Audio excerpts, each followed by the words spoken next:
एका मागून एक अभिनव, संख्याविरहित ऐसे अनुभव, अनेकांचे अनेक अपूर्व, संक्षेपपूर्वक सांगेन. हेमाड साईपदी शरण, पुढील अध्यायी हेची निरूपण. भक्त परतता गावा लागून, बाबांचे आज्ञापन हो लागे. आज्ञा होई तो जाई, आज्ञा नाही तो राही. अवमानिता पडे अपायी, पुढील अध्यायी दिग्दर्शन. तैसेची मधुकरी वृत्तीचे धारण, साईस किमर्थ भिक्षान्न सेवन.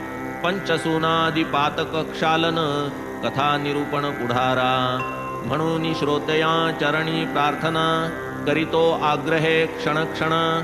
कराया साई चरित्र श्रवण, निज कल्याण कारणे. स्वस्ति श्री संत सज्जन प्रेरिते, भक्त हेमाड पंत विरचिते. श्री साई समर्थ सच्चरिते, श्री साई समर्थावतरणं नाम अष्टमोऽध्यायः सम्पूर्णः. श्री सद्गुरु साईनाथार्पणमस्तु. शुभं भवतु. श्री सच्चिदानंद सद्गुरु साईनाथ महाराज की जय.